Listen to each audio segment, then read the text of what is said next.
Bonjour à tous, je vais vous présenter aujourd'hui quelques éléments pour organiser au mieux vos séances dans une semaine type en essayant d'avoir la meilleure alternance possible entre les jours d'entraînement et les jours de repos. Tout cela pour éviter à tout prix la mise en place d'une certaine monotonie qui va être un frein dans votre progression.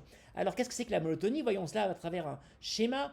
Lorsque vous démarrez par exemple une semaine, vous êtes à un niveau initial, vous allez mettre en place une séance qui va forcément dégrader votre potentiel de départ. Vous allez laisser un temps de récupération suffisamment long pour revenir au niveau initial et ainsi de suite, vous allez enchaîner les séances. Eh bien, ce schéma-là ne sera pas efficace lorsque vous allez dépasser le stade du tout débutant.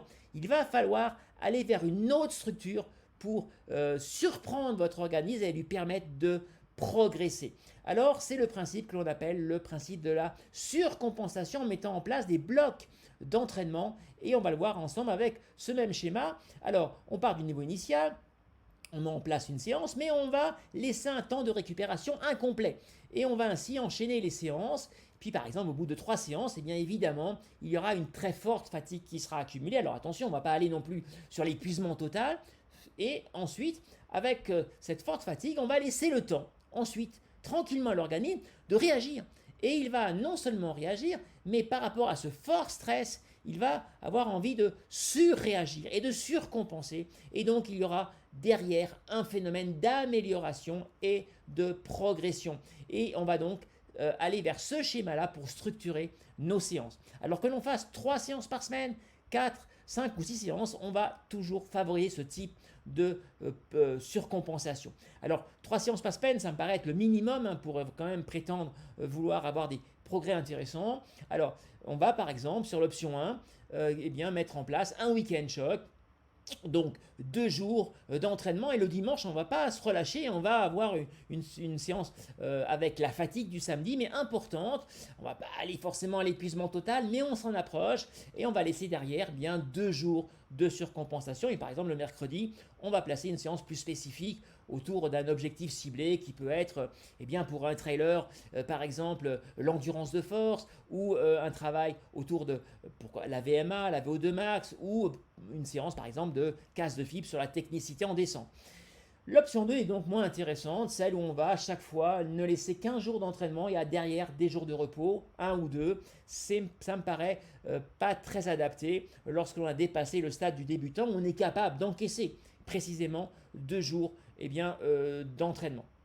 Alors sur les 4 jours, on aura la même chose. Par exemple, on va avoir répartir nos 4 séances en 2 blocs avec à chaque fois un temps de récupération. Ça c'est intéressant, mais attention, il y aura une phase évidemment de fatigue importante. On met en place ce type de bloc lorsque on est assez éloigné de l'objectif d'un ultra trail par exemple, à 4 à 6 semaines, on peut mettre en place ce type de bloc, ce qui va favoriser évidemment l'entraînement à l'organisme pour être capable de fonctionner malgré une très forte fatigue, ce qui va être le cas par exemple sur un ultra trail ou un Ironman ou un défi cyclo de très longue distance.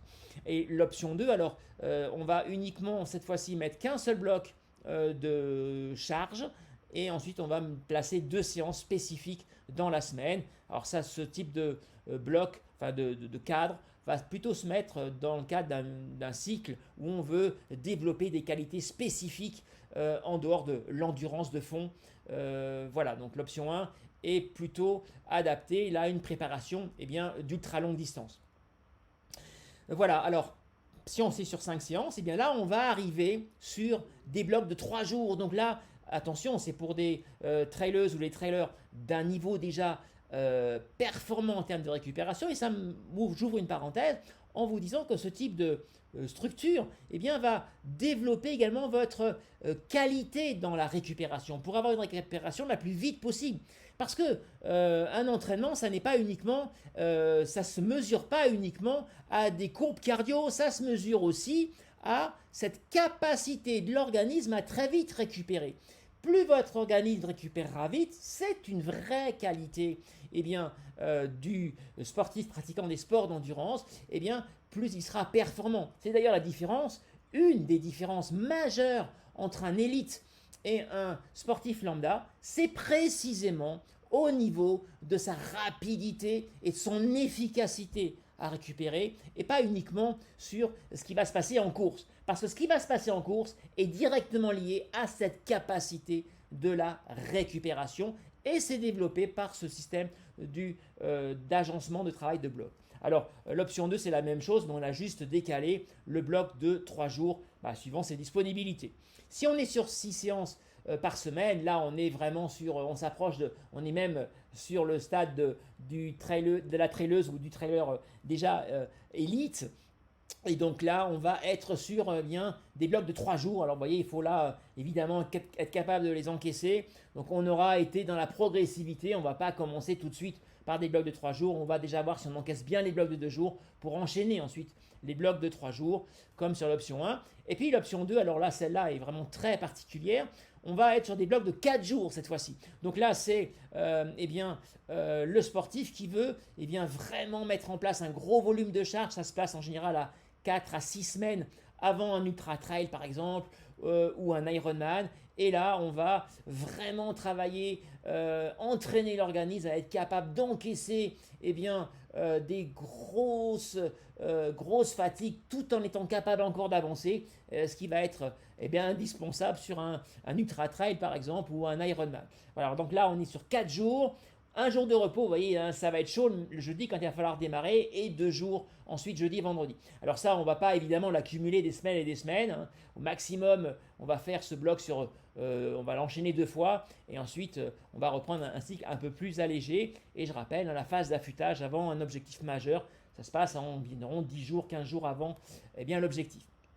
Voilà, j'espère vous avoir donné quelques éléments qui vous permettront maintenant de mieux structurer vos entraînements. Je rappelle que un entraînement de qualité, ça n'est pas uniquement mettre des séances comme des perles dans un collier, sempiternellement de la même façon, c'est aussi prendre en compte cette qualité et améliorer cette capacité de récupération. Alors je vous donne mes différents espaces où vous allez pouvoir me retrouver, donc mon site internet où je vous propose différentes formules d'accompagnement à distance sur le trail et l'ultra trail, et puis mon espace Instagram ou ma chaîne YouTube où vous trouverez de nombreux conseils sur les entraînements et également la nutrition puisque je crée également des produits énergétiques. Merci.